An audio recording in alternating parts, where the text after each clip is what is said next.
यहाँ पर देखिए प्यारे बच्चों, जितने भी बच्चे अभी भी 12th का पेपर देकर आए हैं, जीव विज्ञान 2025 का पेपर देकर आए हैं, तो यहाँ पर पेपर होने वाला 348 कोड के का। जी प्यारे बच्चों, जितने बच्चे 348 पेपर के का पेपर देकर आए हैं, तो यहाँ पर इस पूरे पेपर का सोल्यूशन मिला लीजिए, पूरे पेपर का सोल्यूशन मिलेगा। और जितने भी बच्चों को और भी कोड का सोल्यूशन चाहिए तो अपना कोड कमेंट करेंगे और इस नंबर पर फोटो खींच के फोटो खींच के भेज देंगे, मैं तो उसका सोल्यूशन प्रोवाइड कर दूंगा। ये आपका पर्सनली नंबर नहीं है बच्चों, वरना आप लोग मेरे पास फोन लगाए, यहाँ पर आप लोगों को मेरे टीम कांटेक्ट करेगा, यहाँ पर आपको सोल्यूशन वगैरह मिल जाएगा कि कैसे कौन सा पेपर का चाहिए, तो आप लोग इस पर पेपर अपना भेज देना, सोल्यूशन दे दूंगा। तो यहाँ पर देखिए बहुविकल्पीय प्रश्न है, मल्टीपल चॉइस टाइप क्वेश्चन। पहला दिया सही विकल्प चुनकर अपनी उत्तर पुस्तिका में लिखिए। और प्यारे बच्चों, यहाँ पर आपके 4 क्वेश्चन ऑब्जेक्टिव हैं, तो आप बताइएगा कि 4 क्वेश्चन का 4 क्वेश्चन आपका सही कि नहीं। प्यारे बच्चों, 4 में से तो 4 आपका सही ही होना चाहिए। पहला यहाँ पर है, सही विकल्प चुनकर अपनी उत्तर पुस्तिका में लिखिए। कहा आवृत्त बीजी के भ्रूण पोष में होता है। प्यारे बच्चों, ये आप मेरा पेपर उठा लीजिए, जो बायोलॉजी का पेपर हमने डाला है उसमें ये पूछा गया, और मैं बताया था कि वेरी इंपॉर्टेंट क्वेश्चन है। ये हर साल की बोर्ड परीक्षा में पूछे जाते हैं और इस साल की बोर्ड परीक्षा में पूछे जाएंगे, ऐसे चिल्ला कर बता रहा था। और ये फाइनली गाइस पेपर में आ भी चुका है। तो आवृत्त बीजी के भ्रूण पोष में है, आगुणित होता है, द्विगुणित होता है, त्रिगुणित होता है, यह चौगुणित होता है। तो प्यारे बच्चों, मैंने आपको बताया था कि आवृत्त बीजी के भ्रूणपोष में त्रिगुणित होता है। क्या होता है प्यारे बच्चों? त्रिगुणित होता है।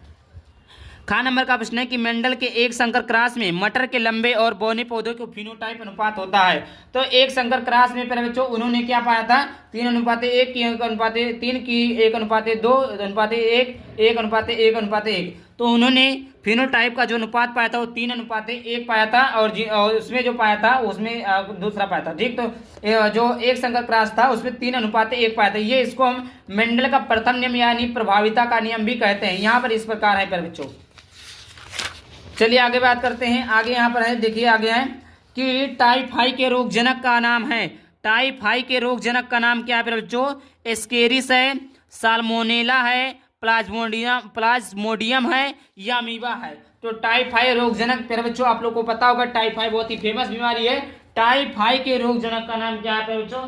तो यहाँ पर देखिए, यहाँ पर आपका साल्मोनेला है, साल्मोनेला। ऑप्शन नंबर दूसरा इस करेक्ट हो जाएगा। प्यारे बच्चों, चिल्ला चिल्ला कर बता रहा हूँ आप लोगों को, जो भी क्वेश्चन सही, जितना भी क्वेश्चन सही है आप लोग कमेंट जरूर करिएगा। ठीक, घ नंबर का प्रश्न है, निम्नलिखित में से कौन सा लक्षण मरुस्थलीय पौधे का नहीं है। प्यारे बच्चों, निम्नलिखित में से कौन सा लक्षण मरुस्थलीय पौधे का नहीं है? तो यहाँ पर पहला दिया पत्ती की सतह पर मोटी त्वचा होती है।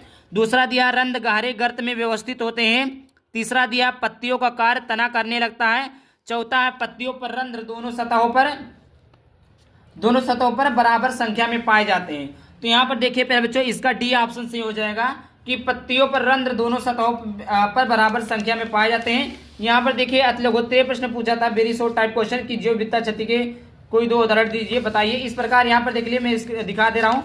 जिन बच्चों अभी 11 में पढ़ रहे हैं और उनको प्रीवियस ईयर पेपर चाहिए तो वो यहाँ पर देख सकते हैं, पूरा मैं दिखा दे रहा हूँ। आप लोग जो बच्चे 11 में हैं वो अगले साल की तैयारी करना चाहते हैं तो यहाँ पर स्क्रीनशॉट ले लेंगे। यहाँ पर मैं दिखा दे रहा हूँ, इसी प्रकार टाइप के क्वेश्चन पूछे गए थे। ये देखिए, ये आपका पूरा पेपर है। किस कोड का सोल्यूशन और चाहिए आप लोग प्लीज जरूर से जरूर कमेंट करिएगा, मैं सोल्यूशन को प्रोवाइड कर दूंगा।